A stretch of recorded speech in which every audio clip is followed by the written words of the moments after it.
This is Governor Bobber. Good day, doctors. George Allen here. Good day, doctors.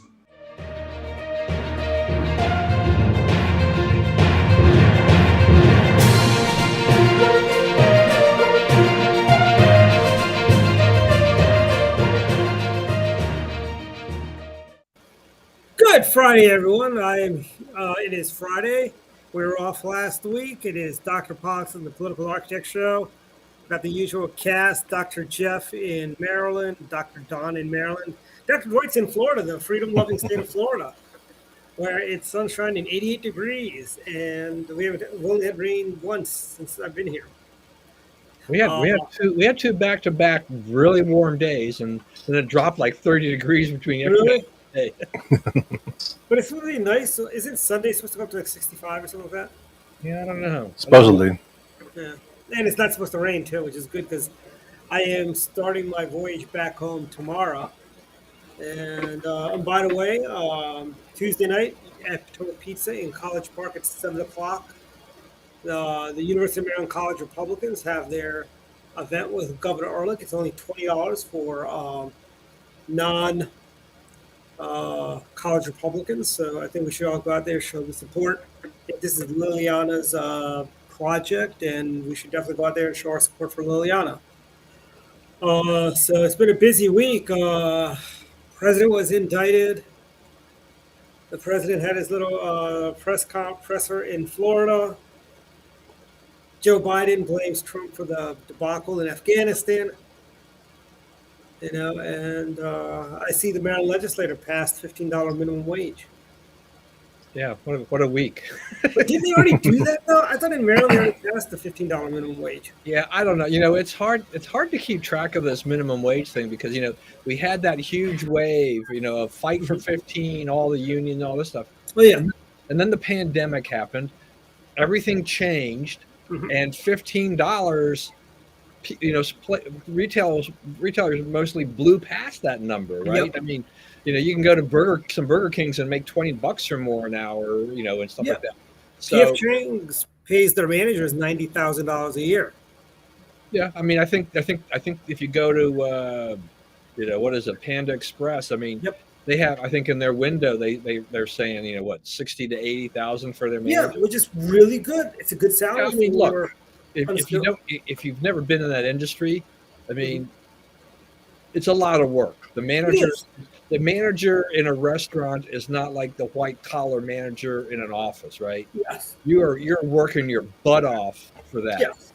But the pay and the benefits are somewhat commensurate, with that. They're commensurate with all of that. So, there are people who want to do that, and that's great. I mean, that's their choice to do that. I look at those things and I'm like, yeah, that's a lot of work, and I respect the managers for that work because not everybody's cut out to do all that stuff. And there's headaches that go along with that because you're managing that crew, and you just don't know. I mean, you train to jump in, and they quit. Yeah. They don't show up for shifts. I mean, it's a major league headache, in a lot of places. Mm-hmm. And yeah, that's true. Very true, Craig. Very true. That's right. Yeah. Thank you, Bill Clinton. Where is that leaving Ukraine now? Yes. If they had nukes, the Russians never would have invaded, I bet. Yeah, look, I mean, I think that is extremely true, is that if there had been some kind of nuclear deterrent on the part of Ukraine or whatever, anything like that would have slowed Putin down. But I think, just like we've seen, in this whole geopolitical mess that the Biden administration has created, is that the switch from Trump to Biden has just opened the door. I mean, everything from Ukraine, and I think they have the audacity to blame Donald Trump for that. I mean, Pete Buttigieg blamed Donald Trump for the train derailment in East Palestine.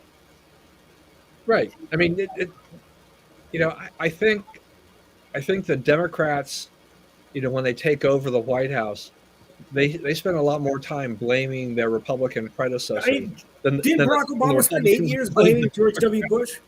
Barack Obama spent 8 years blaming George W. Bush for everything that went wrong. Oh, yeah, well, I mean, it was the economy. I mean, he went on for that for like a year and a half, right? Yep.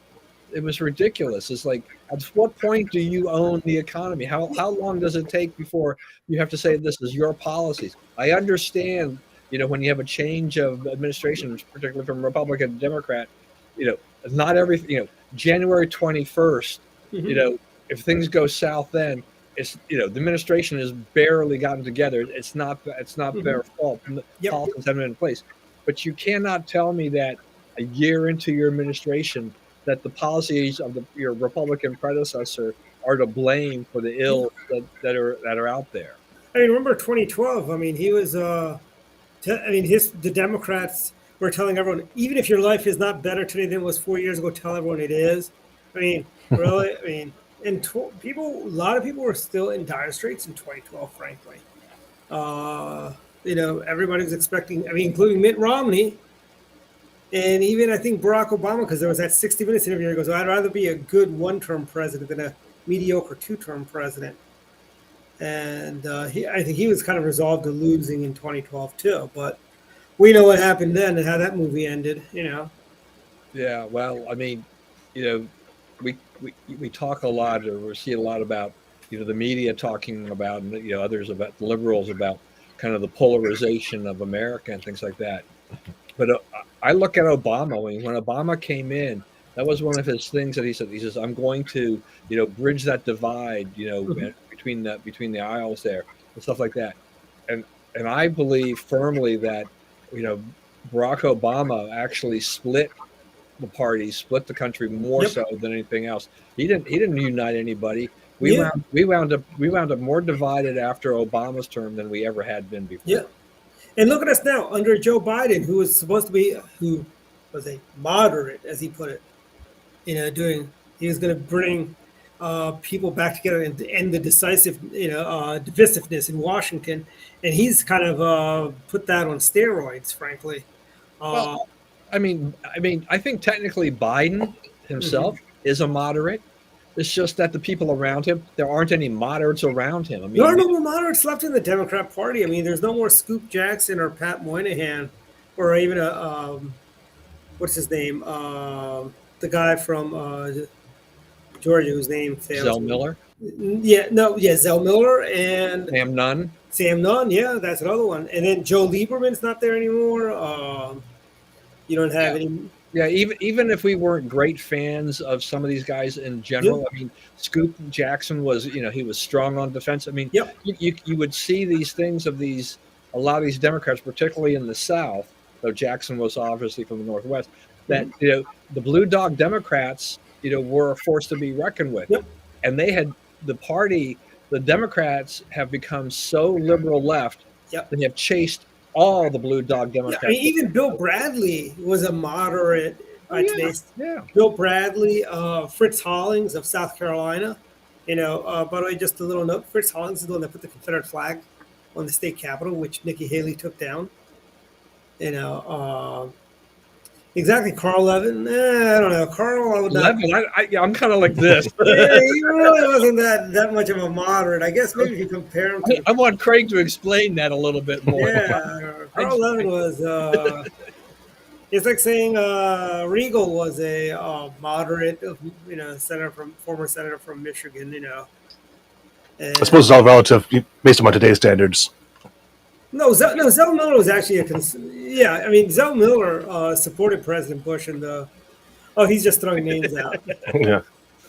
You're trying to get Dwight riled up. Even if you look at folks you always had the Henry Waxmans, in Congress who were like the radical Democrats. Henry Waxman, Nita Lowey, you had those guys. But here's the thing.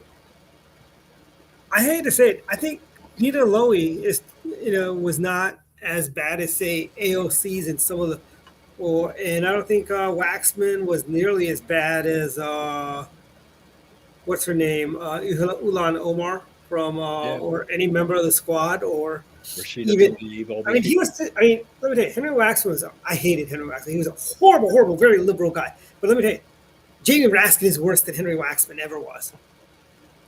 Look, think about Pat Schroeder from Colorado. Not my favorite person by any stretch of imagination, but I think she would, she probably is kind of like, she just recently passed away, but I Did she think pass away? Oh, I think even for her, Yeah. I mean, I think the squad was probably too much. I mean, I think for a lot of those old time Democrats, yeah. have they still been around, looking at AOC and the squad and a Yeah. lot of things, the way the Democrat Party has gone is that they've just gone so far to the left. That's a party they don't recognize anymore. I mean, the media always talks about, what Trump has done to the Republican Party, Yes. all those other kind of stuff, but they ignore the chaos within the Democrat Party Oh yeah. and what's going on there. I mean, you have these people that go around saying that, oh, there's no way, Ronald Reagan would be allowed in today's Republican Party. We got news for you. Uh, Bill Clinton wouldn't get your nomination in this day and age and I'll tell you this, Bill Clinton was probably one of the best Democrats they had as a president, frankly. He was not he was not a disaster, frankly, like, say, Barack Obama, frankly, or I mean, these guys are all about themselves and taking care. Basically, these guys are basically out and out, as Senator Nixon would say, or Senator McCarthy would say, out and out communists. Frankly, these people want the destruction of the United States of America. They don't want to. Like these people. At least Henry Waxman loved America. At least folks like Bill Bradley loved America. They were never going to be siding with the communists. They were not. I guarantee, Pat Moynihan, Scoop Jackson, Zell Miller, Joe Lieberman are against this whole gender nonsense that the Democrats have kind of, taken on as their new civil rights movement. This whole gender stuff. Hey, Susan, howdy. Yeah, I mean, you're right, Dwight. I mean, I think, even though we talk as Republicans and conservatives about, we can talk ill of Democrats because both sides do it, right? They throw brickbats at each other and things like this.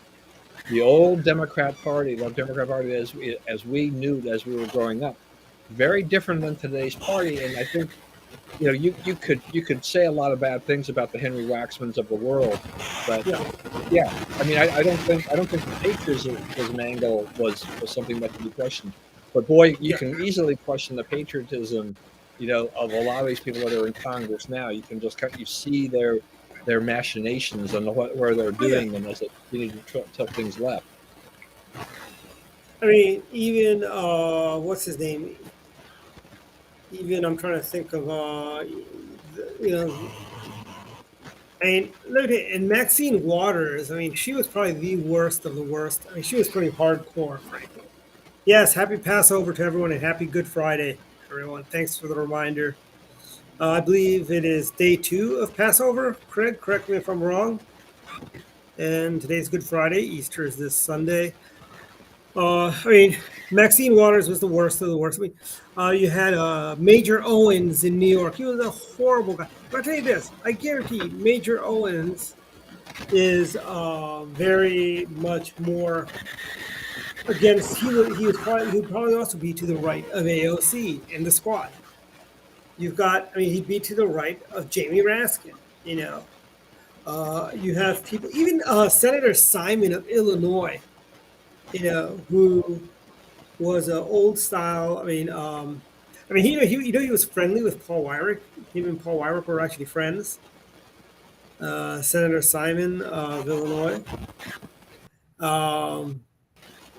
and they, so I mean, Simon was very much would be considered today a moderate. Back in his days, he was a big union guy from. I believe he was from Chicago. I could be wrong. One of our brilliant viewers will tell us. Simon was known for bow ties. Yeah, he actually did a commercial. I wear a bow tie because I'm not your everyday politician. I'm different. That's why he wore a bow tie. Yeah, I mean, I think a lot of Democrats, a lot of these, these Democrats that are in office now. I mean, I think they're even further to the left than Paul Wellstone. Yeah. And he was out there. Yeah. And remember, Paul Tsongas, the senator from Paul Massachusetts. Tsongas, yep. Paul Tsongas was to the right of Bill Clinton in 1992. But Yeah. that was the most interesting presidential races I'd ever seen in 1992. Everybody that was running on the Democrat side was a front runner at one point. You know, including what do you call? We had who else was live? I want to say Jerry Brown was a front runner. You had Gary Hart, not Gary Hart. Uh, what's his name? Paul Tsongas was a front runner. John Kerry of Nebraska was a front runner. Bill Clinton. I mean, most candidates would have dropped out by the time Bill Clinton finally won a primary, frankly. But Bill Clinton stuck it out. You know, you had, and everyone that was running and Jesse Jackson, I think, did Jesse Jackson run in '92? He ran a few times. I think. Yeah, I think so. Yeah, and even he won a primary before Bill Clinton did. And if you're Bill Clinton, shouldn't you be? Yeah, Al Gore. Oh, yeah. No, Gore did not run. He was Bill's running mate in '92. Right. And I really think that these guys, Gary Hart, who I know a lot of Republicans I know today liked Gary Hart in 1984, because Gary Hart was, do you remember Bill Lynn from the Free Congress days? He was a fan of Gary Hart. He liked Gary Hart. I mean, is that like the craziest thing you hear? Well, I mean, look, I still remember when I heard Bill Clinton speak at a Democratic National Convention, the convention, and I thought, wow, the guy gives a good speech. He's solid. I mean, and you could see the rising star, and then he obviously became president later. He had the chops to do it. I mean, he for all of Clinton's faults, he was a very good politician. Yeah, remember, era of big government ended with him. He signed welfare reform. He signed. Right. I mean, these were Republican. I mentioned earlier about Obama trying to bridge that divide and bring both sides together. Yeah. Clinton, he listened to our side, and welfare reform would not have been possible without the Republicans basically forcing his hand, but he agreed to it, right? Yeah.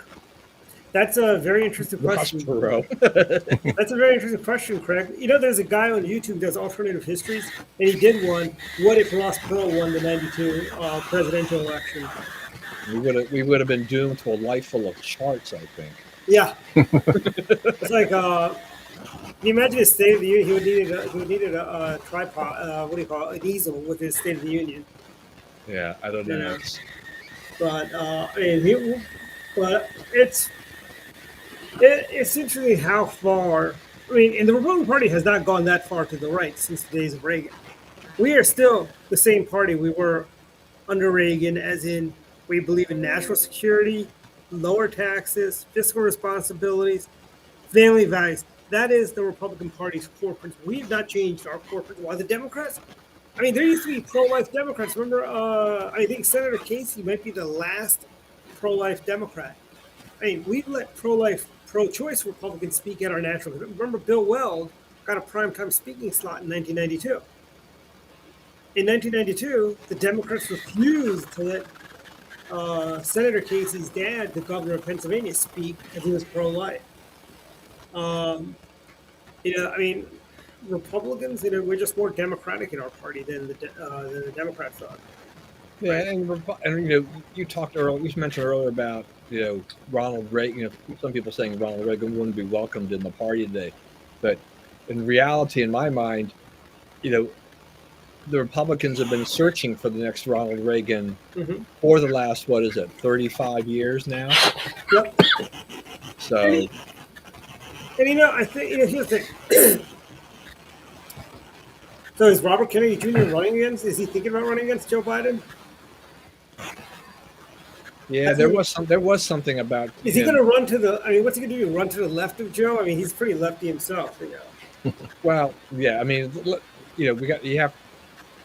Oh no. That, you have to think about that poll that CNN announced the other day. Where what was it? 37? Was it 37%? 32%? Yeah. whatever the number was, thought that Biden should run again. I mean, it was below 40%. I mean, Yeah. it was horrible. It's a horrible, horrible number for a guy, facing re-election in a year and a half. It is, and I think what do you call? I think if we get behind, I know right now after the president's indictment this week, it seems like Trump is coasting into getting the nomination again. I seriously still think Ron DeSantis is our best bet in 2024. Frankly, I mean, I will support our party's nominee, frankly, but I think Ron DeSantis would be a better standard bearer for the Republican Party in 2024, frankly.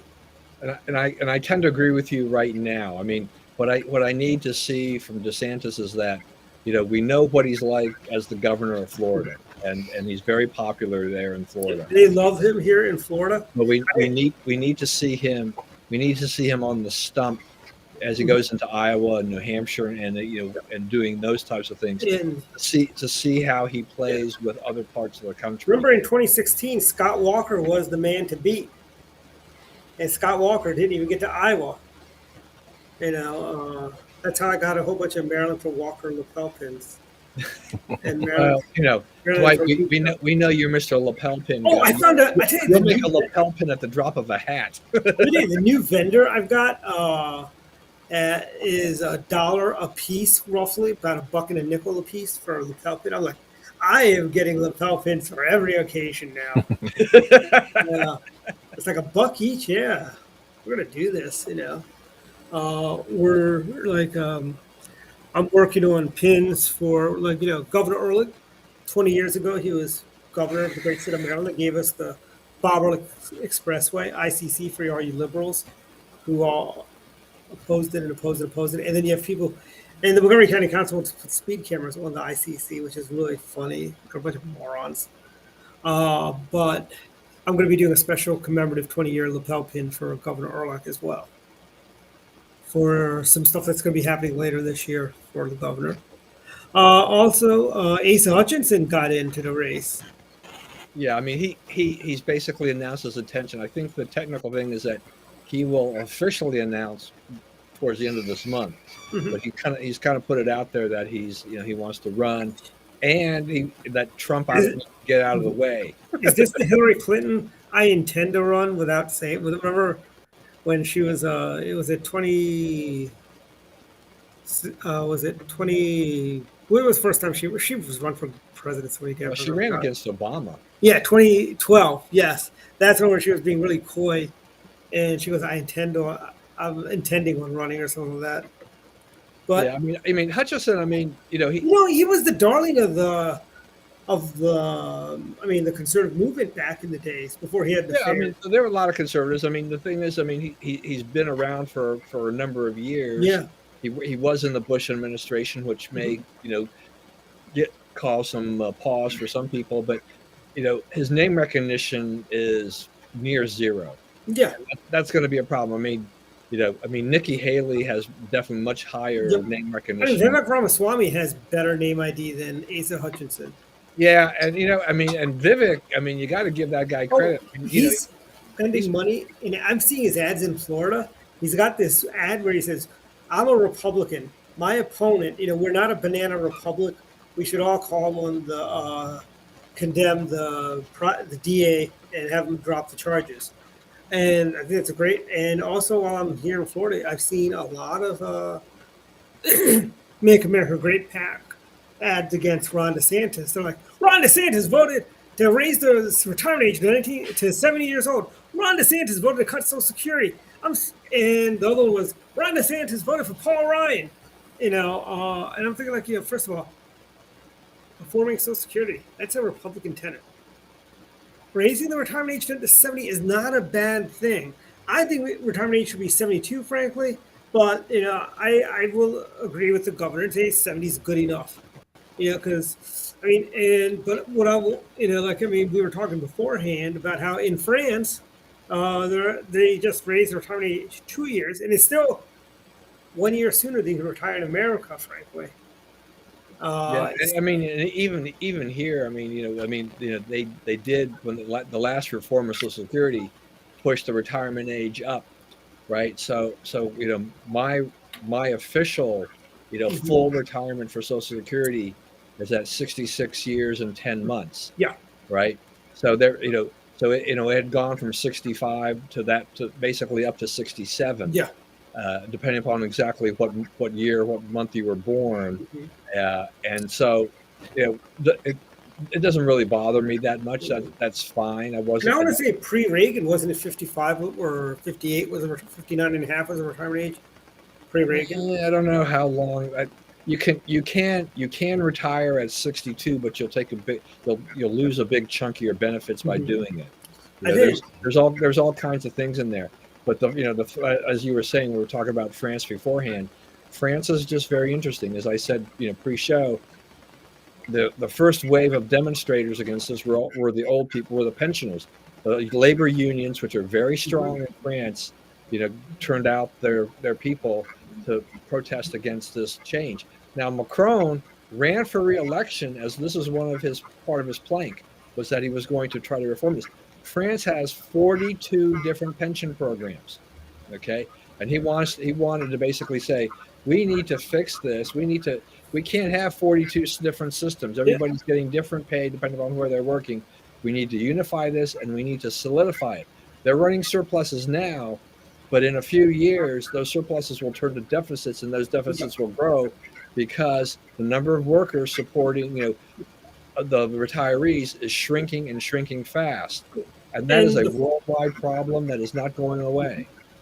and the French are where the Brits would be if it weren't for Margaret Thatcher that brought in all those reforms, privatization of the coal industry in England. Uh, they spun off British Airways into its own private company opposed to Well, yeah, and one of the stuff like that. architects behind that was Nigel Lawson, who just passed away at the age of 91 this Yep. week. Hmm. So, And I think yeah, in the thing that France, always drives me crazy, though, guys, is just that you look at Europe and they're just used to retiring early so they can spend a lot of time on the holiday. Vacations are holidays for them, right? And and they and all they've get got a month. They get like a and month 40, off. 40 hour 40-hour work weeks are kind of an anathema to them. They want those 30 to 32-hour work weeks. I'm like, their Yeah. productivity doesn't even come close to ours, and they, as soon as you try to fix a system that is going broke, they all Mhm. raise up and say, oh, you can't touch this. It's like, sorry, but Yeah. okay. If the French don't fix the problem, these people who are retiring in their mid 60s and early 60s, their benefits are guaranteed going to be cut in the next 5 to 10 years. So, what do you want? I mean, do you want this to be? And all those young people that are protesting because they're like, oh, my poor parents are going to have to work an extra 2 years. They can't handle that. It's too much on them. It's like, And look, if you think they're not about going it, to right? cut. Yeah. And if you think about it, right, the French and the Europeans, they get a whole month off, right? They work 38 hours, I guess, or 32 hours a week or something like that, not even 40. And if you look at it, and their retirement age, because how little they're working, should actually be around 68, actually, not even 64. Because, they're getting, 1 month off, and then that's just the month off, and they get more time off also during the year.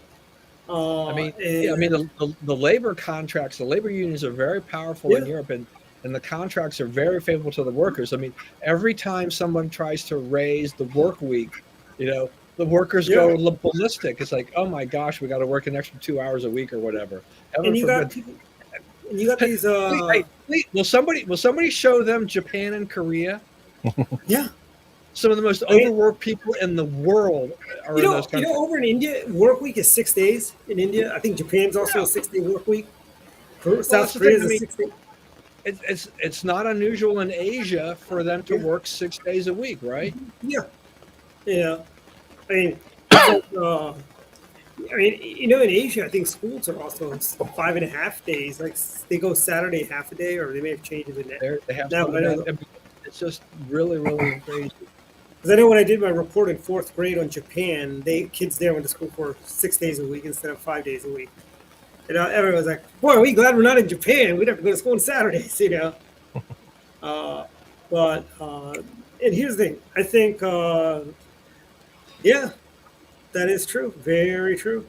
Very true, Craig. I think the world is, the pandemic, at least here in America, Mhm. changed a lot of people's thinking. I mean, there's a lot of people who toiled away and putting in a lot of hours, well beyond the 40-hour work week, Yeah. and selecting good salaries. Yeah. But then they started realizing after the pandemic, like, what's the work-life balance? And so you had a lot of people who never returned.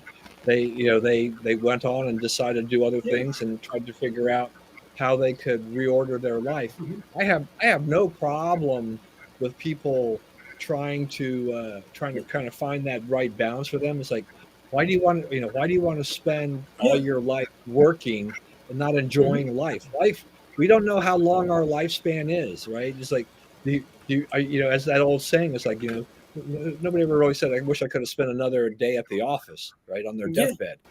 Well, I tell you though, that's our former board operator who now lives in the great freedom loving state of Florida also. Um, when the pandemic first happened, he was like, he would get on at 7, like he'd always come into work at 7, but he'd be working till like 5, 6 o'clock. And I go, what are you doing, Bats? You know? And I go, you need to sign off at the regular time. He goes, well, I don't have a commute anymore. So I don't, it's not like I need to jump in my car and go anywhere. I'm like, you do realize we don't pay you. You don't get paid after 40 hours.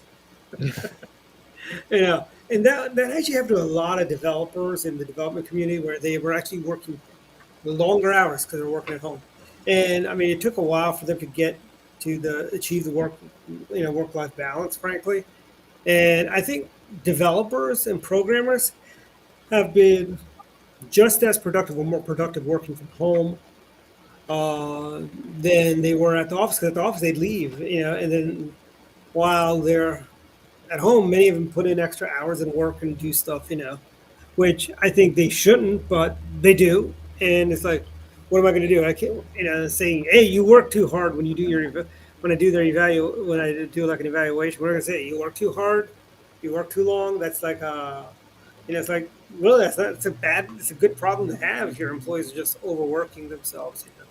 So Jeff, I mean, how has your life changed pre-pandemic, post-pandemic in that sense? Well, so I've been working from home since like 2014 ish. So because a lot of the stuff I do is like assessments and such. Most time it's project based, so it's not like I have to do a certain amount of work per day. It's more like, at the end of this time frame, I need to have a project done. So I'm kind of left to my own, you know, um, cognizance to do whatever I need to do during the day. So for me, it doesn't really matter what my hours are. So I can spend 8 hours one day, 4 hours next day, whatever I need to do to get stuff done. So for me, there hasn't really been changes, except that with the pandemic, first of all, I moved back to Maryland at kind of like the worst time um, because of the pandemic, house prices just exploded because now everyone had the ability to live wherever. Because before, because of the commute, people don't want to drive, so they were living closer to their workplace in areas that were more crowded, like more urban areas, and then they moved from the urban to the suburbs because now it would have been a longer drive for them to go to the office, but it didn't really matter at that point, so they could move out further, and they kind of flooded the suburban market, which is great for them. It just made the whole housing crisis, houses just increase in price. So that's really the big change for me, is the fact that I'm still living in the basement here because I wanted to try to get a house of my own in Maryland, but as difficult as it was pre-pandemic, it's almost impossible post-pandemic. So for me, I don't mind, but that's been the biggest change for me. Beyond that, I don't know. I think that the whole, you talked about the worker mentality and stuff, and on one hand, I am glad to see the minimum wage increase because honestly, I still transit back and forth between here and Michigan. And Michigan, I don't just share a little bit of personal stuff. So my girlfriend in Michigan, her father went through some surgery, and he's in convalescence. He's in a living assisted facility just for a short time, and they're so short staffed because they can't hire assistants there. And I was looking, she was looking at the job postings for places like that. They're offering like assistant living care nurses or whatever at $12 an hour, and that's, to your point. That's like Taco Bell is offering jobs at 50 an hour. Why would you work as a nursing care facility, which is harder work, um, for less pay, and knowing that that money is really not going to get you anything because housing prices and everything else have continued to go up, where the wages really haven't met that. So I don't know. For me, that's really, I think it's opened a lot of people's eyes as far as that there is such a gap, both in the working poor, and the middle class, which can, I define middle class as people who can afford to live in a house. The poor are people who need assistance to live. The middle class, I think, are people that can afford a home, and the upper class, rich, have multiple homes typically. That's how I kind of stratify the working people. But there seems to be a larger gap now because, like I said, I've been working for ever since I've been able to, even out of high school. I started working at 16 at part-time at McDonald's. So I've been working as long as I can, and I've been fortunate to have a good job, and I make a fairly decent salary. But I can't afford right now to afford a home. And I'm like, if I can't afford a home, how can I expect other people to afford a home? So I don't know. I think the pandemic has really just widened the gap and made it more obvious that there really is the generation that is starting to come into the working force. That first of all, what's the incentive to work? When they can stay home because we kind of got developed that mentality that people can just stay home. So we see young people who normally would be out in the market, getting an apartment, kind of moving on their own. They're still living at home. So there's that issue. Plus the fact that there's not really that desire to work anymore because the whole thing that Craig said. Why work? Enjoy life. I'd rather enjoy life and work less than work more and feel like I'm not getting anything. Like if I'm working all these hours and I can barely afford to live, what's the point? So I don't know. I think go ahead. Yeah, I'm saying about people working less and getting more life. But I found it's crazy, but I found that you work hard, you make more money, life is more enjoyable. It's not more enjoyable. Well, yeah, but I'm saying the people that are coming into the working class, these are people that are either fresh out of high school, out of college, and they don't. We can argue about why they don't have marketable skills, but a lot of the up and comers don't have really marketable skills. So we're talking about blue collar and kind of service industry jobs, which before when I was working part time at McDonald's, I was making $6.50 an hour back in the late 80s, early 90s. So that that was okay back then, but today that would probably be around $15. So it's but I wasn't trying to live on my own then. If I was trying to live on my own and that's all I had, then I could not have survived. But now it's even harder. It's I can't survive. I can't get my own home making what I'm making right now. Mm-hmm. And here's in Florida down here, and I was house shopping a little bit, and I was thinking about just getting another house because I sold some houses in Maryland. I was thinking of buying another house down here, and I'm like, wow, the prices have stabilized here, and everyone's like, oh, they're still high. I'm like, it's only $500,000-$600,000 for a new home. And I go, that's very reasonable for a nice large home. I saw a brand new built house that would be delivered in October, and that was only $479 for a brand new house, 4 bedrooms, has the granite countertops and all that.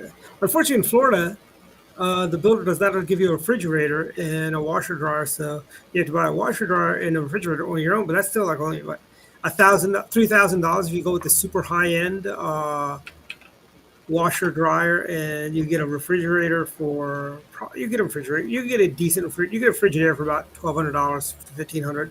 You get a KitchenAid for about $2,000.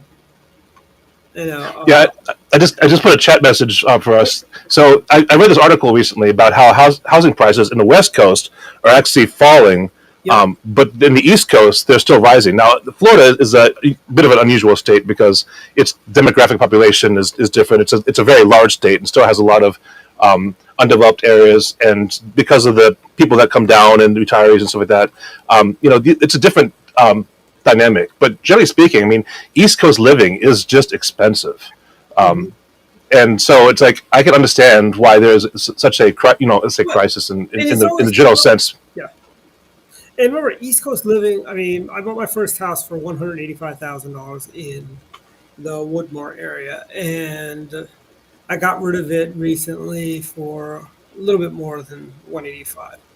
I mean, Montgomery County, as I told when I was running for council, somebody talked to me about affordable housing. I go, it's a privilege to live in Montgomery County. It's not a right. If you can't afford to live here, there's plenty of other counties you can live in. I mean, Prince George's County. Exactly, Prince George's County, Howard County. Howard Well, Howard County is not a step down from Montgomery County. I'm sorry, Actually, Howard County is a step not trying to front on you, but Howard County is not a step down. But when we were growing up, Montgomery County was king of the hill. But I think It was, yeah. The new king of the hill is actually Howard and Anne Arundel. Mhm. Those are the counties you want to be in. And in Baltimore, Montgomery County's got the problem solved, though, right? They have the rent control they want to put in, right? Yes, and that's why. That's one of the reasons I'm trying to unload rental properties, because I'll be damned if I'm going to have like some bureaucrat in Rockville tell me I can't raise my rent on a dime if I feel like it. So it's ridiculous. Rent control. I mean, we're not the Soviet Union. We don't believe in rent control. Only guarantees you have in America are to work hard, and you can bootstrap economy. You work hard, you cannot fail in America. That's just a. It's just well, I'd love to believe that. But again, we could argue about market.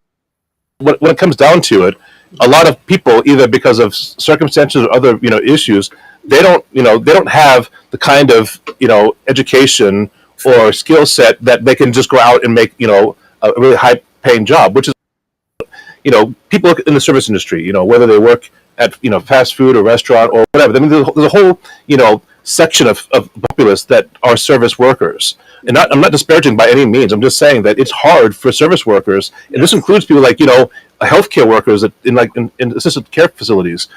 They can't afford to live just on that salary.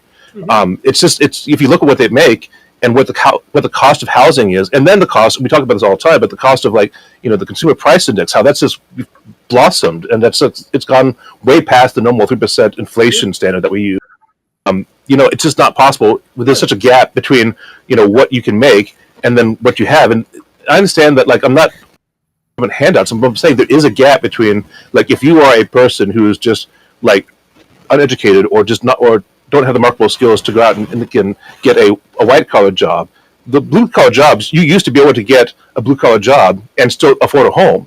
That used to be possible. I don't think that's possible anymore. Well, I think if depending on the blue collar job, let's say you're a tradesman, right? Let's say you're a plumber, electrician, HVAC guy. You can make good money doing that. You can start, and you can start off as an apprentice. Sure, you're not going to make a lot of money, but here's the thing.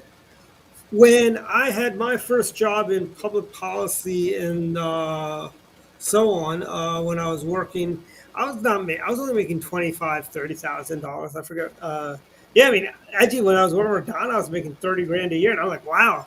I'm making more than $1,000 for every year I've been alive, and I was really excited about that. And then, 30, But here's the thing: I think okay, and I don't have the numbers with me, so I can't really speak to any authority here. But if you get a trade skill, I mean, obviously that is a skill, and there's a lot of them like HVAC and other marketable skills. But even take a lesser skilled blue collar job, whether it be a service technician for auto mechanic, you can change oils, do basic kind of work, but you don't like a ASC certified master mechanic. We're not talking about that level. We're talking about entry level kinds of things.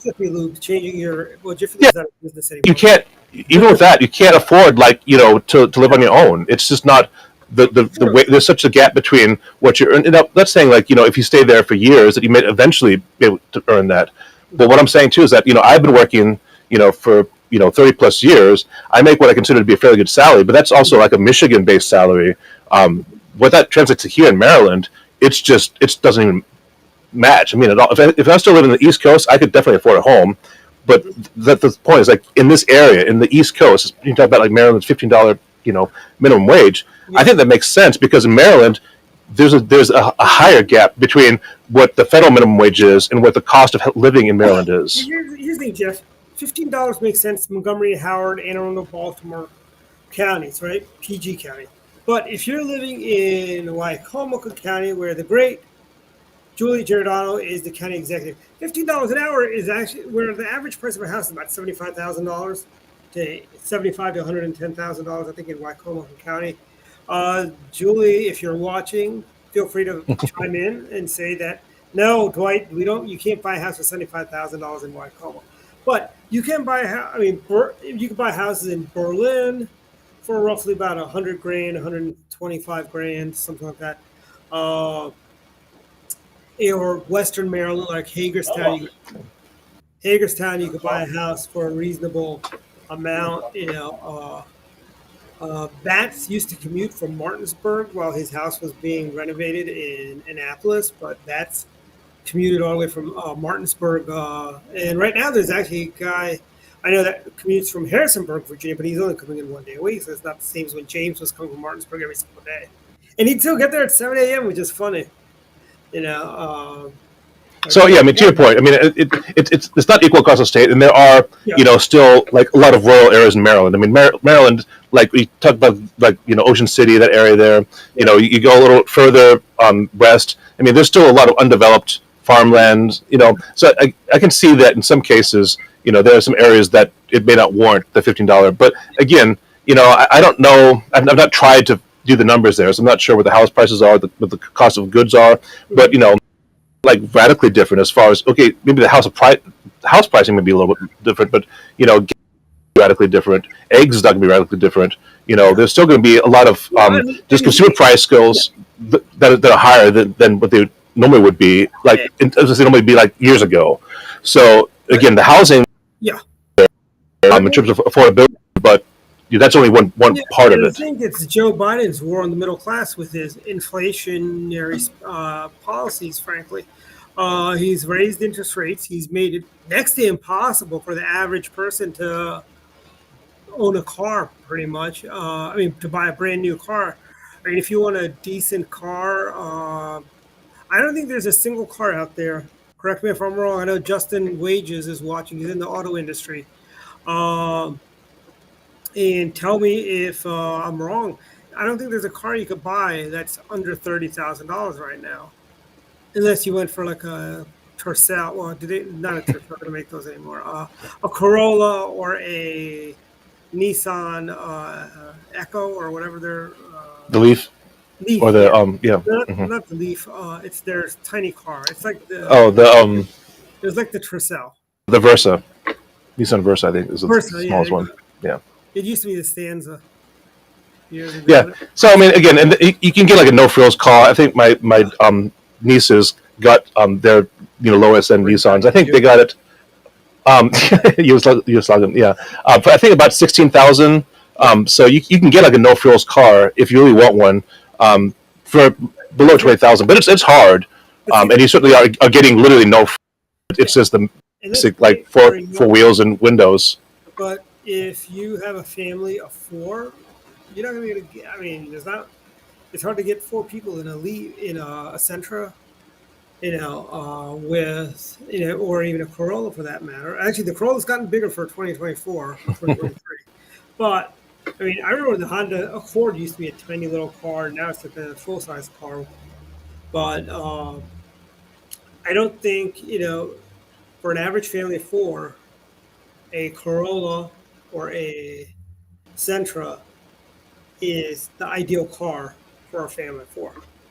I think a family of four, ideally they'd a family of four should have a basically a Vista Cruiser or a Chevrolet Caprice station wagon or a Cutlass station wagon. But we don't make station wagons anymore because of Ralph Nader and the CAFE standards.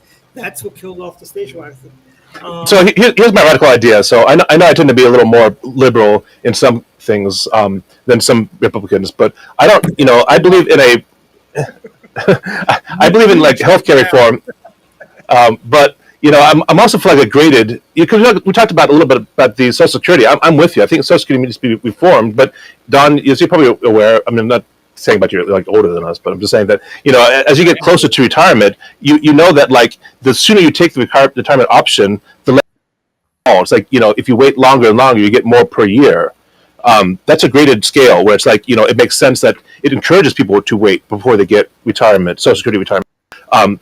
same thing I think should be done for like welfare and government support. Like we really have it like all or nothing. It's either you don't qualify. It's not like we're going to help you through a graded scale that's going to like wean you off it. And they don't have anything that really helps like the workers try to connect to the employers to say, here are jobs that are hiring. Here's what your skill set is, and either work directly or at least facilitate companies to like onboard people, because companies need workers. But part of it is that they may need skilled workers, and the workers may need help getting those skills to work. It's not that they don't want to, but because of their lack of marketable skills, is to say that they don't have the skills to do those jobs. But again, like I'll go back to Michigan. Michigan had like Kettering University right next to GM. They had like a feeder program where you work at Kettering, get your education at Kettering, and you go directly to GM, either as an engineer or designer or something. And they had like feeder programs that went directly from that school to GM.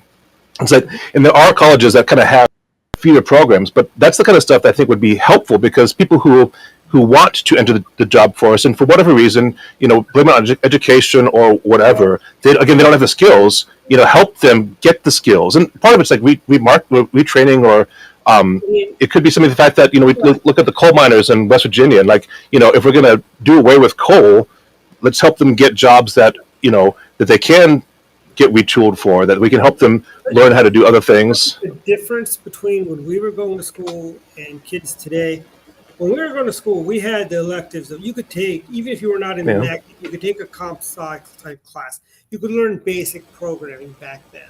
You could take a Fortran class. You could take a photography class. You could take, I think they had typing, which I thought was the dumbest class they had to take. We had teachers typing, yeah. Oh, yeah, and the teacher would whack you in the ruler. Oh, you got your elbow. I'm like, geez, this is not going to be my career. I'm not going to be a secretary, Yeah, I remember learning touch typing in actually fifth grade, because that was when I started like my, like feeder, like that was a pre-magnet, but like I went from elementary school, they bused me to a special school. That's a special, like short bus special, but but yeah, they actually had computers, Apple IIe computers, where they actually learned to teach typing, and this was like fifth grade, which this was something that not every was given. So yeah. Did you do Logo also? The little turtle program Logo. Mm-hmm. That was my first programming language. It was Logo, which actually taught me how to teach.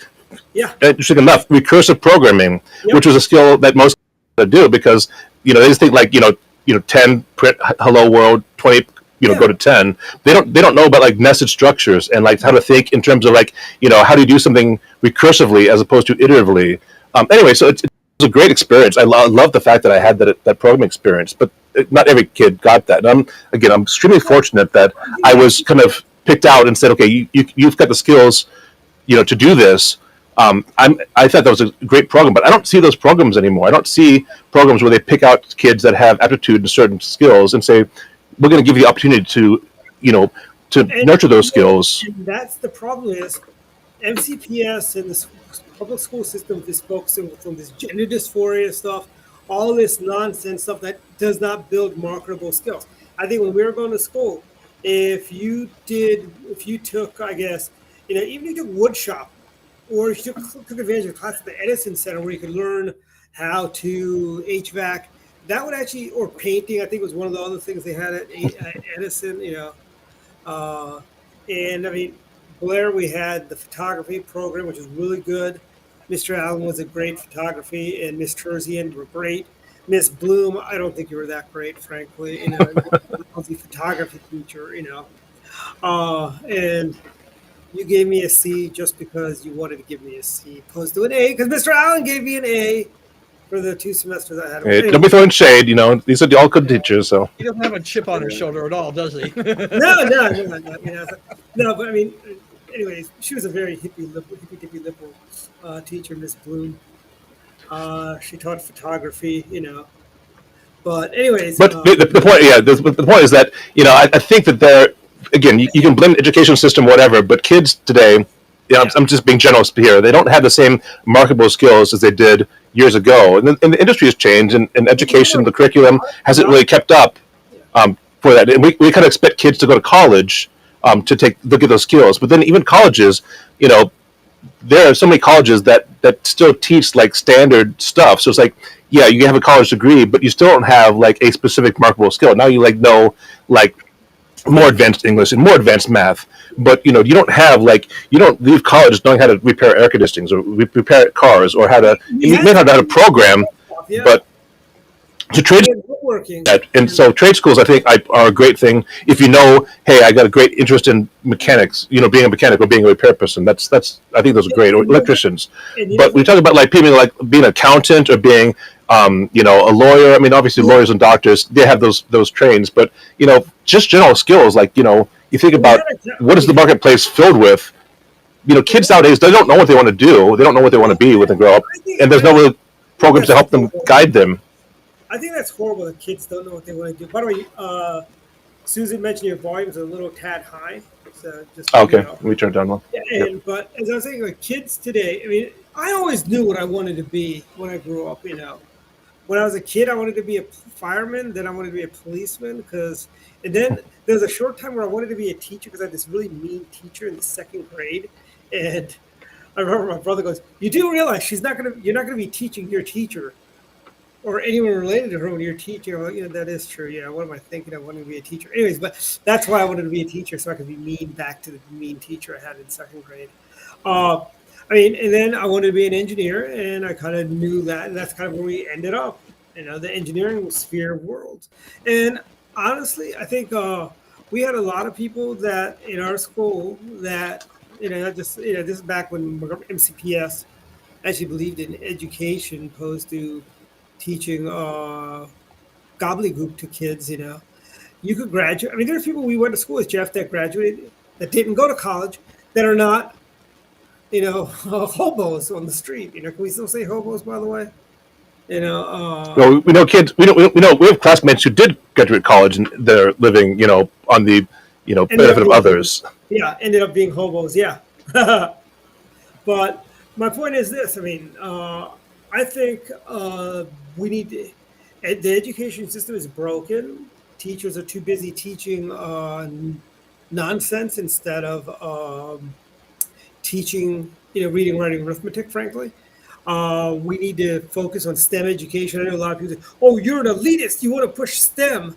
Because by the way, STEAM is not a thing. It's STEM, frankly. STEM. And they go, "Oh, you're only want to," But let me tell you, STEM education is a key to making a lot of money. And if kids ask me, "Hey, should I go for something that's going to make me really happy, or something I don't like as much, but I can make a whole lot of money?" I think always, always, always follow the money. Take the job that gives you more money, because at the end of the day, yeah, sure, money can't buy you happiness, but you know something? It's better company than poverty. And I think we're almost at the end of our hour, Don, by the way, just letting you know. So let's wrap up. You guys have just been talking away, so I've just been, hey. Yeah, am I wrong, Don? I mean, like when your kids were going to school, and when you were going to school, the focus was on reading, writing, arithmetic. Opposed to today, the focus is on why Susie can be a boy if she feels like she wants to be, and little Joey can be a girl if he feels like it. It's kind of an old Alvin Joy. Yeah, I mean, the movement across America through education and in corporations is diversity, equity, and inclusion. You have to be inclusive. Yeah, and I think when we were all going to school, it was not all the class of '68 teaching us. We had some of the World War II generation teachers still teaching when we were in school. And yes, wait a minute. What's your question, Susan? But we had teachers that actually liked America. They loved America. They believed in our values. One of my favorite teachers in fourth grade, she was a great teacher. She's probably one of the reasons why I'm more of a Republican and anti-communist than anything else. Where she would always talk about how you get good. If you were in the Soviet Union, you had to get good grades, or you go. Everything was you get good grades, or you go get a job, or you go to the gulags. And something, it's true. And I think we need more teachers like her who was not a World War II generation. She was a, want to say, yes, Susan. Susie has a, oh, you said Susie has a choice. Did I say that? I did not mean that Susie has a choice. She, that's what I was saying. Chooses is what I should have said, or as Ralph Wiggum would say, I choose you. Uh, anyways, but my point is that teachers today are Gen Xers, people that Jeff and I went to school with, some who you went to school with, Don, are teaching. And some of these people we've known in high school, they should be nowhere near teaching any child, frankly, with their worldviews of global eco-terrorists. I mean, these are the people that grew up watching Captain Planet, And I must say, okay, got it. My point, as I was saying, is like the problem with education is we've got all these woke teachers that are pushing their San Francisco liberal ideas. Yes, this is what Don shared. Yeah, there you go. Yeah, this is the problem. This is the problem. This is why you can't graduate high school and get an entry level job in, say, with IBM or SAIC or somebody like that. I mean, Jeff, I think we knew by the time we graduated, we knew enough about programming. We could get a job doing programming. Because I mean, we're Pascal proficient. By the way, Pascal.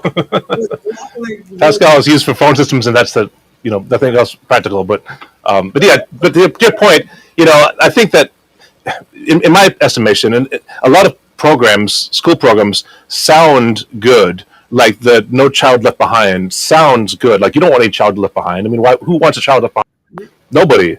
But what it ends up doing is it says, okay, we're going to teach to the lowest common denominator. We're going to, instead of teaching to excellence and saying we're going to encourage excellence, mediocrity. It really encourages mediocrity, where it's like, okay, every student kind of learns just the basics and that's it. And that's not how you bring up students to learn. You don't challenge them because again, I'll pick on Susie.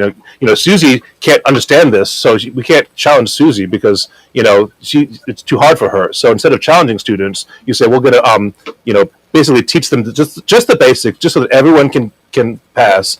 But what they do is they end up passing so poorly that they don't get good SAT scores, and so then the teachers teach them to the test, where they actually teaching them, well, this is how you answer this question, this is how you answer that question. And again, it just dilutes the whole education. So whether you teach them math or science or whatever, you're still diluting the teaching to accommodate everyone.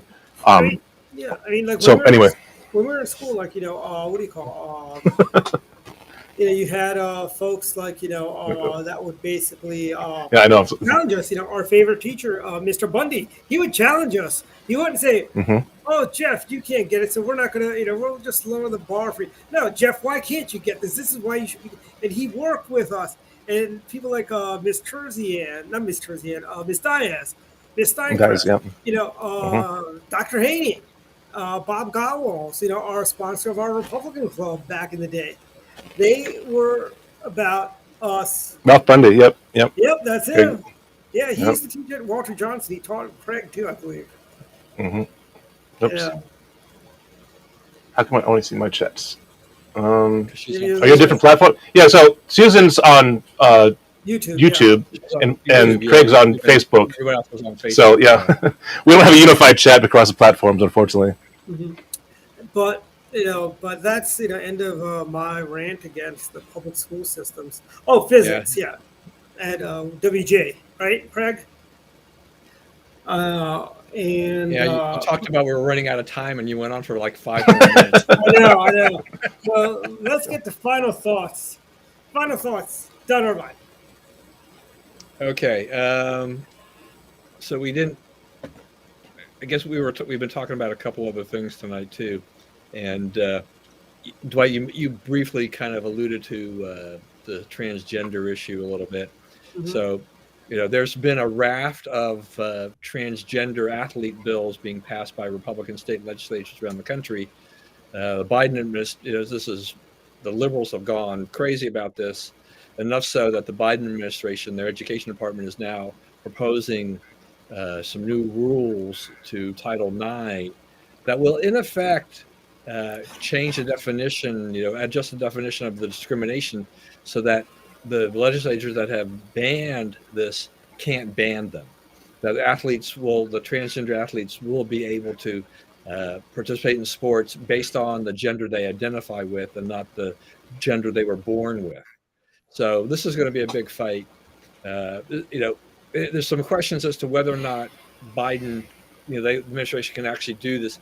This is a little bit like kind of like the whole college, the loan forgiveness thing too. Is I'm going to do this, whether or not it's completely legal and he has the authority to do it is a little more questionable. But another example of Biden kowtowing to the left. I just think that I think most parents of girls, right, females who've been participating in sports at the high school or collegiate level or wherever, they've been up in arms that kids that were born male and have a distinct advantage physically, even though they now identify as women, can go ahead and compete as females. And what have they been doing? They've been breaking state records. They've been doing all kinds of things, and they've been winning and displacing the girls that were champions before. So I kind of wonder, with this too, is that does this mean the NBA will accept this kind of a thing too? And the WNBA. I mean, what's going to happen here? I mean, there's a can of worms here when you get into all of this. But liberals, the blue states, they don't have a problem with it. The red states are trying to put something down on here, and we'll have to wait and see how that all turns out in the end. But in the Supreme Court, I guess West Virginia had passed the bill for this in the Supreme Court this is not on the merits. This is just, they said they could not actually put that into effect, but they were not actually hearing the case. They were just answering the complaint. Right. And Susan's point right here is exactly right. I mean, this is actually So let me just stop you real quick, because this is an interesting thing. So traditionally in sports, taking drugs like human growth hormone and other types of steroids and like that were banned because you couldn't take those kind of drugs to enhance your athletic ability, right? So, but in order to transgender from being like a woman to a man, you take hormone you take hormone supplements to basically have your bodies transition from female organs to male organs to some degree. So how is that not a problem? Like we're allowing the hormones for transgender sports, or for for those reasons, but we're not allowing them for other athletes. So am I wrong with that, or is that? No. I mean, that's a good point, because I mean, I think this is part of the problem. It's just that this is we talk about all this this diversity, this inclusion aspect. It's like, oh well, we can't exclude them, so we have to include them, even though they need to take massive amounts of certain drugs in order to be able to make this conversion. And all this, it is just a total mess. And I mean, my daughter was never a great athlete, but she enjoyed playing tennis at Kennedy High School, and I think she played some field hockey and things like that. She enjoyed it, but if people who are born males are allowed to compete in that, they're going to wipe out the girls' teams. And if you get some males competing against some girls on opposition, who's going to win? I mean, those bigger, stronger, faster males. That's the whole reason we have boys versus girls sports. I mean, that's the whole reason. Yeah. Yeah, we don't have intramural sports that are like boys and girls, unless it's something where physical strength really doesn't play a part of it. Like maybe like ping pong or those kind of things, where it's like you can head a little faster, but really physical strength is not that key an element. Like chess doesn't. There's no like male chess versus female chess. But we talk about physical sports where your actual your predisposition based upon your gender does play a huge role. Right. Hold on, The swimmer hold on there, at Penn Jeff. State was an average male swimmer. He could, he then goes and swims for the women's team, and he becomes a champion. Right. And we see this is Dwight. Yeah. Yeah, I was saying it's like Some people will say, chess should be not intramural because there's studies that show boys think faster than girls do. So thereby, even though the fact is girls probably think more, they probably kind of look at more angles than guys do. We kind of rush. It's kind of like when we go. That's why when women go shopping, they take a little bit longer than when we go shopping. We just go to what we need and go, and we're out. While women, they'll stop and they'll look at the produce, they'll see what else is on sale and stuff like that. So you basically say that the guys play three-dimensional chess, girls play four-dimensional chess. Yes. I don't know. I think Dwight's comment's a little sexist on the shopping, but hey. Susan, is he sexist? Just a couple other real quick things too. So we had elections this week in Wisconsin and Chicago. The bigger play was in Wisconsin because it was had to do with the Supreme Court. A conservative judge had retired, and there was a very liberal judge versus a conservative judge who was trying to run for re-election again, and he lost. The Democrats put a lot of money in the primary to try to make sure this guy was going to be the guy that they would face. The woman who won the primary and then won the race with 57% of the vote, Jana Protasewicz. This is a nonpartisan race supposedly, but it was definitely not nonpartisan. She came out in advance. She got a lot of money from the pro-abortion forces. Talked about having to change the law in Wisconsin, which goes back 100 and something years or whatever, about abortion. And she was also had criticized the map, the electoral map in Wisconsin that had been laid out by the Wisconsin legislature, which was run by Republicans. So, going in there, voters knew that by taking that, if she wins, Supreme Court goes 4-3 liberal, and that if people bring cases on the electoral map and on abortion, the chances are that the justices will vote 4-3, and you'll get a very much more liberal outlook on things like that. So this woman raised it was like the most expensive judicial race they've ever seen. I think she raised like $40 million. The opponent had like $6 million. I mean, he was just outrageous. There's other money that goes into the race from PACs and things like that, but the pro-choice forces put a lot of money behind this. And as much as I hate to agree with people, the liberals about this, is that this race also shows what happened after the Dobbs decision. Overturning a Roe v. Wade, people thought that this wasn't going to have a big effect election-wise, but it really has. I mean, you have to be realistic about this. It energized a lot of liberals who had not really been energized before, and so there are races, and that's why this last election in 2022, congressionally, it didn't turn out as well as it should have, because I think abortion tipped the scales in a lot of other areas that it normally would have because of that. So they made that a big issue, which is unfortunate, because I think the Dobbs decision was the correct decision. But, elections have consequences, and elections are local in a lot of cases. So this is going to see that. Flip it to Chicago. Lori Lightfoot they ran her out of town during the primary. Choice was between a progressive, guy there who had the backing of the teachers union versus a more conservative guy who was still a Democrat, but and had run the school before, and he was preaching, about fighting crime. He had the backing of the police union.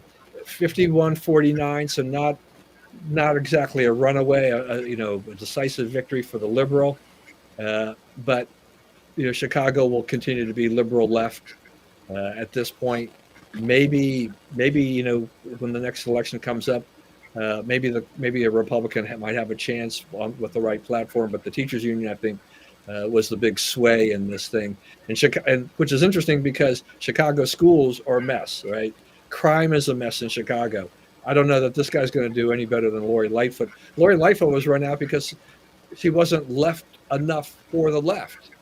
Mm-hmm. So, that's kind of the signal they're sending to Brandon Johnson is like, you need to make sure you have liberal left policies. Otherwise, we're going to do the same thing to you as we did to Lori Lightfoot. Yeah, So yeah. So got I a think guy that was defund the yeah. police. And I think just lastly, just this whole we mentioned early on about Donald Trump and in this indictment. He went to court for arraignment. I don't know. It was a little bit like watching OJ and the Yes. Ford Bronco. This is OJ. Much slower, a much slower chase. He gets on a plane in Mar-a-Lago. He flies to New York. He gets off the plane. He goes to court. This is it was such theatrics on the part of the cable news for all of this, for doing all this, and the thing is that, Alvin Bragg, he doesn't have a super strong case. No, he doesn't. Why were there 34 counts? Because he could have consolidated a lot of these things, but to be more dramatic, he separated these counts so he could make individual cases of, like this check to Michael Cohen is one count. This check to Michael Cohen is another. So, they kind of stretched that out. But there are a lot of legal experts that are kind of like, we're not quite sure exactly where it is because everything that is generally under the statute of New York, they're misdemeanors. They're not felonies. He has to prove intent to make this a felony. That's really going to be, I think, really difficult to show that. Well, I think Trump in this case, I think what New York is trying to do is they're trying to say that they're trying to take the federal statute and apply it to the state, as opposed to saying this is a state offense because we're New York State. We have a state issue with the state business license. They're saying they're trying to, instead of taking the state doctrine and apply it federally, they're taking the federal doctrine and trying to apply it to the state. And so there's some legal uncertainty, let's say, about their ability to do that. That can they take like a what could be a federal issue and try it in the state, on the state level.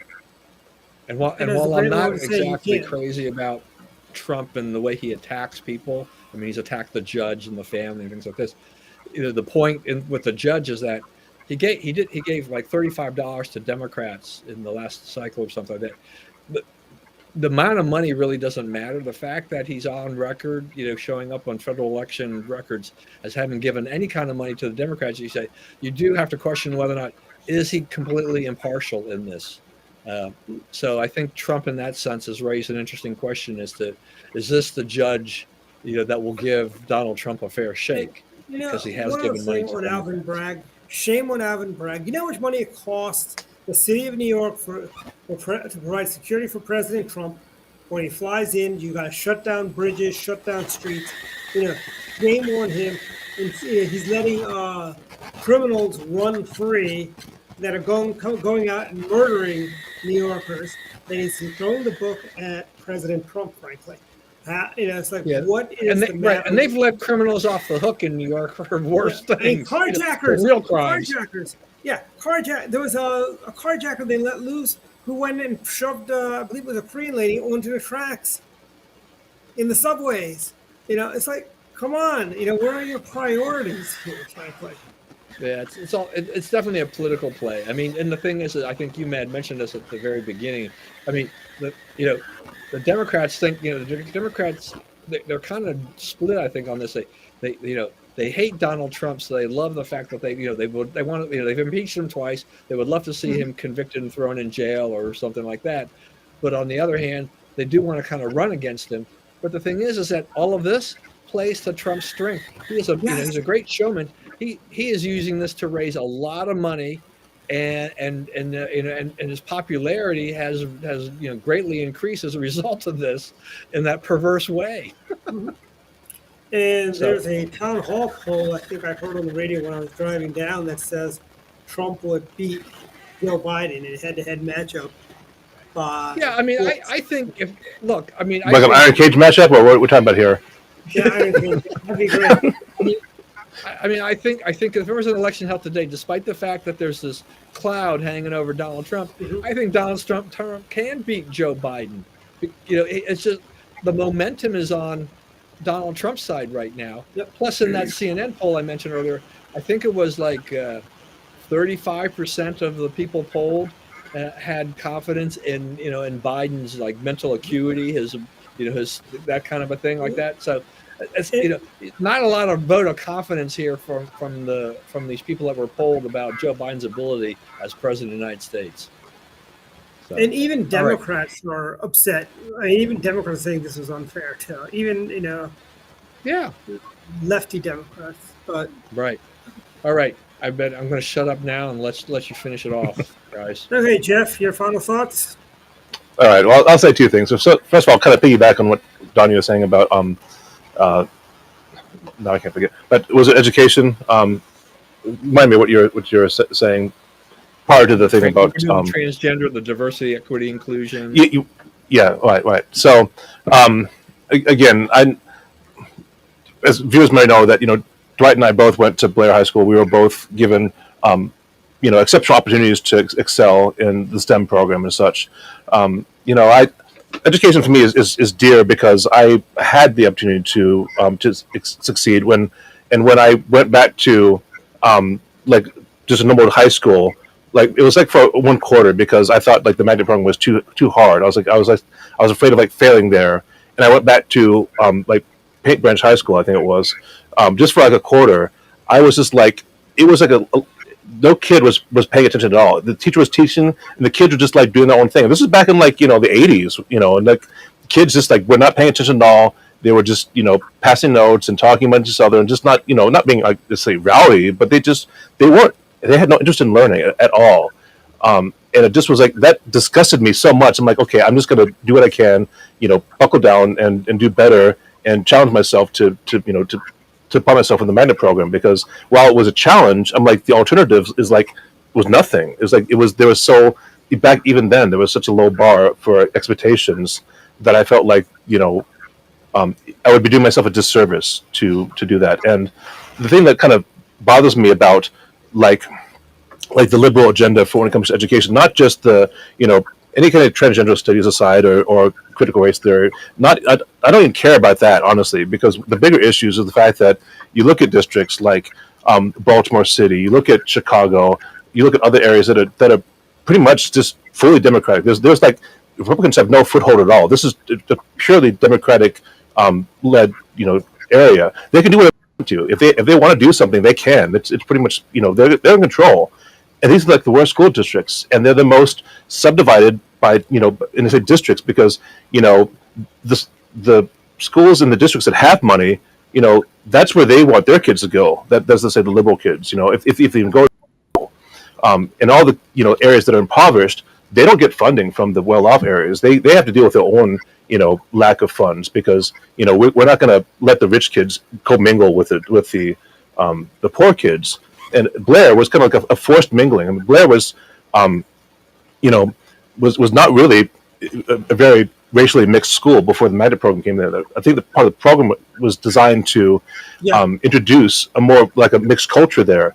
And you can say whether that was succeeded or failed, but it did. It was an effort to try to get kids, that's also why they shut down Northwood High School, which was predominantly white. They shut that down so they'd be forced to go to Blair. Now Northwood's back open. The thing is, you can argue whether that was a good reason or not, but ultimately, it was an effort, I think at least, to try to get a commingling of cultures and people, so that it wasn't just like this was like the the dregs of the schools, and I think that studies have shown when rich kids go to poorer schools, the poorer schools get better, but when the poor kids go to the rich schools, they don't get worse. The poor kids actually, start to excel. So I think there really should be more mingling of funds and expectations. But again, I think that it's the whole like not my backyard kind of mentality that liberals will talk a good game. Like they want equality, they want everyone to be like advanced. But when it comes into like where do you put the people of the Section 9 housing that need help, whatever that you're so that you advocate so much for? Where do you put them? Well, don't put them next to me because they should have their own section of the city that's far away from where I live. So they talk a good game, but they don't really. Their heart's not in it, really. Very Go true. ahead, Dwight. No, I was saying very true. But I'll tell you this: we went to Blair. We didn't have racial tensions or anything like that. We were probably the most diverse school in Montgomery County back in the 80s. And all these teachers, like right today, everyone talks about, oh, we got this problem, got that problem. We didn't, you guys are making these problems. We didn't have these problems when we were Blair. We were Blazers, frankly. It wasn't a white thing or a black thing or whatever, Yeah, we all went to the Valleys. I mean, it was predominantly black, but we had a great basketball team. We had a terrible football team. But again, I remember being in basketball teams and being on like the local news because the Blazers were actually a great basketball team, and I was proud of them. It didn't matter if they were white or black or whatever. I mean, I was proud of the team. It was sad to go to the homecoming where I remember the only points we scored was the other team did a safety and we got 3 points because they were tackled in their own end zone.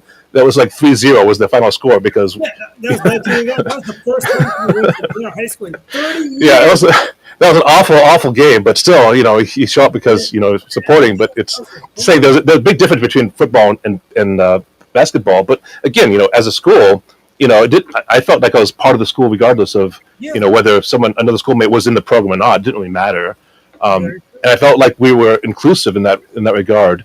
And I just wish that that people would get past themselves and realize that kids are kids. Yeah, there's always going to be problem kids, but give kids the best opportunity to learn and challenge them. And kids are going to be excited. They're going to want to do the stuff. But if you just say, this is like, you can do whatever you want to. We don't care. We're not going to stop you from doing. Safety is.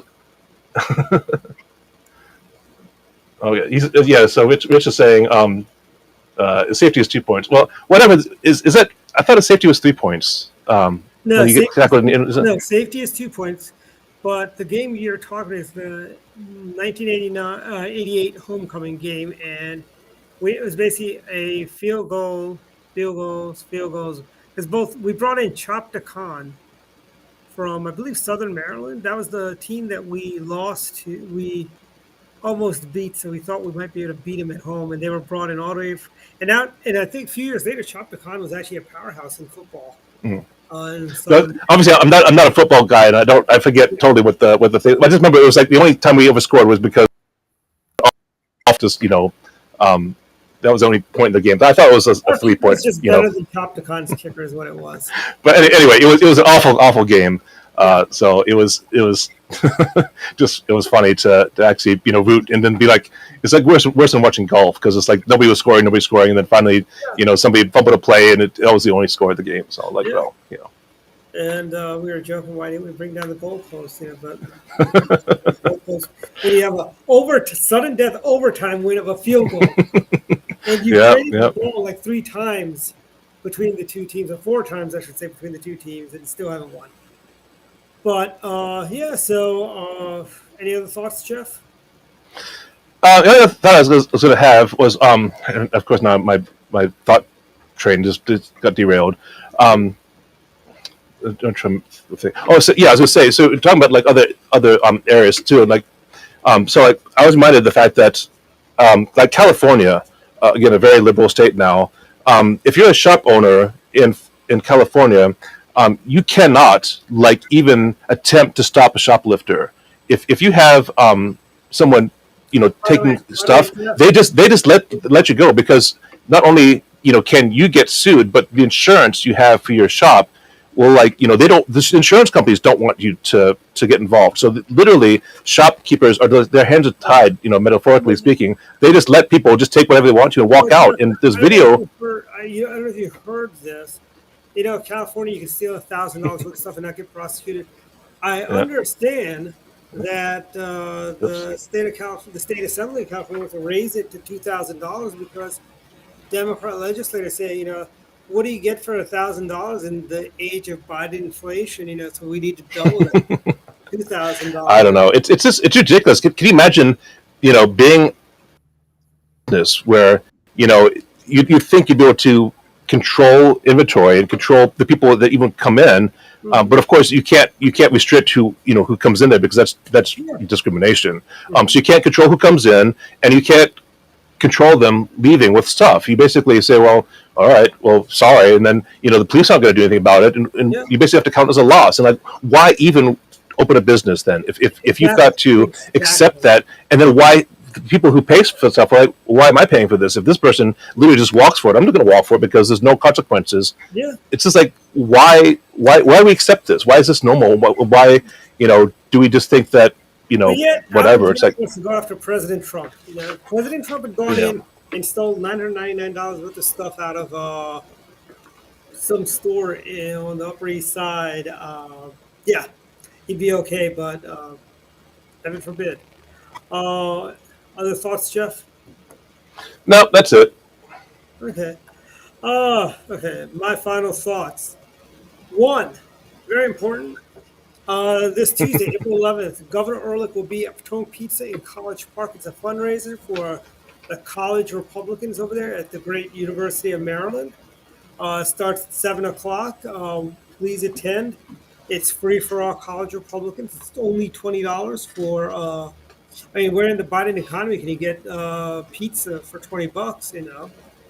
And so come on out. It's plenty of good parking down there. So well worth coming on out for that this week. And my other I do have one story to share. So let me just say this real quick. So I was in LA like 2 weeks ago doing an assessment, and I was taking Uber everywhere because it just made sense to have because I didn't need to rent a car. So I did DoorDash for like the first time in my life, because it's way expensive normally. So like Five Guys Five Guys Burgers, whatever. No, was it the Five Brothers or? Five Guys. Five Guys. Yes, thanks. The Five Guys Burgers, thanks. So I actually ordered them. I got literally just a hamburger, fries, and a shake. Mm-hmm. How much do you think that cost? $15. Should be like more like hamburgers, fries. That should be over $20. I spent $50. $50. 50. 50. And you did DoorDash too, though, right? That's an extra fee, right? Yeah, $50. And you could have walked down there or taken a cab. Well, there. it would have cost me more to take an Uber there and back, but regardless, it's just I was blown away. I was like, again, a burger, fries, and milkshake, $50. Five Guys on every corner in LA. There's a In-N-Out burger every corner. That's true. Yeah, which isn't bad for But anyway. Anyway. Yeah. My other final thoughts is loving it here in the great state of Florida. Went to a flea market for the first time in probably over 20 years. Very interesting to see. There were a lot of Trump swag being sold there at the flea markets, which is funny. But no, I only saw one guy selling Ron DeSantis shirts, and I couldn't find who was doing it, so I couldn't buy one, unfortunately. But I will be heading back home, so I'll see everyone live Tuesday night, over at Potomac Pizza in College Park. And we'll be back again next week. And happy Easter, everyone. Happy Easter. Happy Easter.